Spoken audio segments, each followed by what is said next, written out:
श्री रुद्रदेव म्हणाले, आपण आता सर्व प्रतिसर्ग, वंश, मन्वंतर आदी वंशानुचरित्र ह्या संबंधी सांगावे. श्रीहरी म्हणाले, नारायणा, या जगाला जन्म देऊन त्याचा नाश करतात तेच व्यक्त आणि अव्यक्त स्वरूपाचे आहेत. विष्णू व्यक्त स्वरूपाचे आहेत आणि त्याचे अव्यक्त स्वरूप पुरुष आणि काळ होय. तेच बुद्धी आणि मन होत.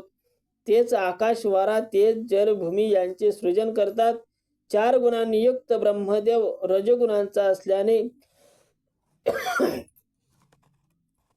तो शरीर धारण करतो व तोच हे जग निर्माण करतो.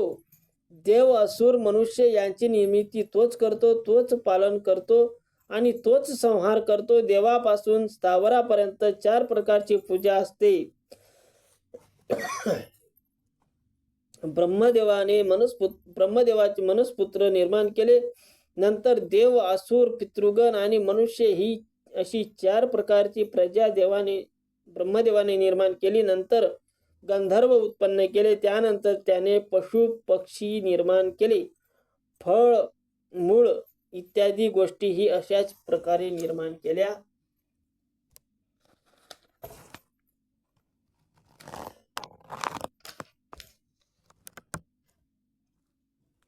श्रीहरी म्हणाले, अशा प्रकारे हे जग निर्माण करून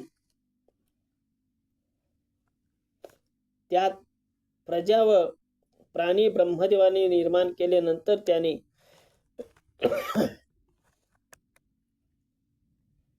त्याने येथे अनेक प्रकारचे ऋषी मुनी यांना निर्माण केले. दक्ष निर्माण केला. दक्षाने आपल्या पत्नीपासून अनेक कन्यांना जन्म दिला. त्या कन्या त्याने विद्वानांना म्हणजेच ब्राह्मण पुत्रांना दिल्या. सती रुद्राला दिली. रुद्राला अगणित पुत्र झाले. दक्षाने भृगूला ख्याती नावाची आपली मुलगी दिली. मनुला आयाती आणि नियती अशा आपल्या 2 मुली दिल्या. त्यांच्यापासून प्राण आणि मृकुंडू असे 2 पुत्र त्यांना झाले.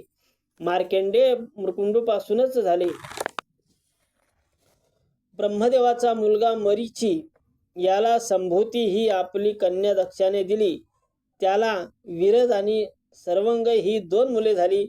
स्मृती ही मुलगी दक्षाने अंगिरा मुनीला दिली. तिने सिनीपाली, कुदू, राका, अनुमती इत्यादींना जन्म दिला. अनुसया ही आपली कन्या दक्षाने अत्रि मुनीला दिली. तिच्यापासून सोम, दुर्वास आणि महायोगी दत्तात्रेय ही मुले झाली. पुलस्त मुनीला प्रीती ही दक्ष कन्या दिली होती. ऋतूला सुमती ही कन्या त्याने दिली होती. स्वाहा अग्निदेवाला दिली होती. स्वधा पितृगणाला दिली. स्वयंभू मनुने शत्रुपा देवापासून प्रियव्रत आणि उत्तानपाद या 2 मुलांना जन्म दिला. त्याचप्रमाणे प्रसूती आणि आपुती या 2 कन्यांनाही जन्म दिला. देवहूती ही 3री कन्या ही त्यांना दिली होती. अशा प्रकारे दक्षाने 24 मुलींना जन्म दिला होता. त्यांची नावे थोडक्यात अशी सांगता येतील. श्रद्धा, लक्ष्मी, धृती, तुष्टी, पुष्टी, मेघा, क्रिया, वृद्धी, लज्जा, वपू, शांती, मृद्धी, कीर्ती या 13 मुली दाक्षायनाने प्रभू धर्माने आपल्या भार्या करण्यासाठी ग्रहण केल्या होत्या.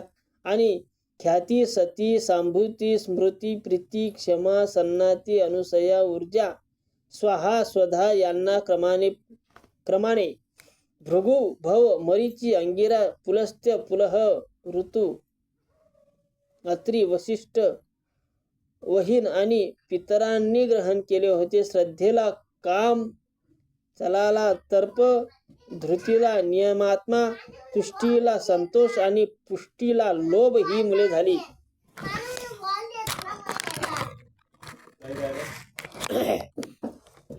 मेधेला श्रुत, क्रियेला दंड, लज्जेला विनय ही मुले झाली. शांतीला क्षम, वृद्धीला सुख, कीर्तीला यश ही मुले झाली. कामाची भार्या रती होय. तिचा मुलगा परश होय.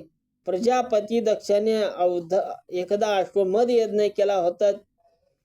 या यज्ञात त्याने सर्व अवयवांना सर्व जावयांना आपल्या मुलीसह बोलविले होते. सर्व मुली आणि सर्व जावई आले, पण रुद्रदेव व सती काही आली नाही. नंतर निमंत्रणाशिवाय तेथे सती आली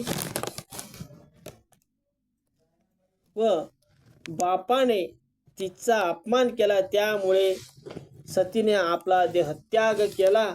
नंतर तिने दुसरा जन्म हिमालयाच्या घरी घेतला. मेणापासून ती झाली. तीच सती पार्वती शंकराची पुढे भार्या झाली. विनायक, गणेश आणि कार्तिकेय इत्यादींना तिने जन्म दिला.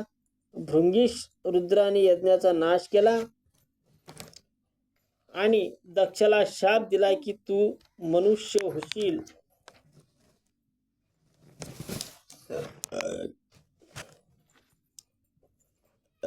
राजा उत्तानपादाला सुरुची या पत्नीपासून उत्तम नावाचा मुलगा झाला. सुनीतीने ध्रुवाला जन्म दिला. ध्रुवाने जटाधराची आराधना करून उत्तम पद प्राप्त केले. ध्रुवाचा मुलगा सृष्टी हा होय. त्याचा मुलगा प्राचीन बहिर होय. अशा प्रकारे निरनिराळ्या मुनींनी निरनिराळ्या विख्यात पुत्रांना जन्म दिला व त्यांनी या सृष्टीचे नाव मोठे केले. पृथ्वी नावाचा राजा होऊन गेला. त्याने प्रजेसाठी या पृथ्वीचे पालन केले. दक्षाच्या शापामुळे नारदाने कश्यप मुनींच्या घरी पुत्र रूपाने जन्म घेतला होता. या कश्यपाच्या एकूण 13 बायका होत्या. त्यांची नावे अदिती, दिती, दनु, काला, अनायु, सिंटका, कद्रू, प्रादा, ईरा, क्रोधा, विनता, सुरभी आणि खगा अशी होती. 11 रुद्रांची नावे पुढील प्रमाणे आहेत.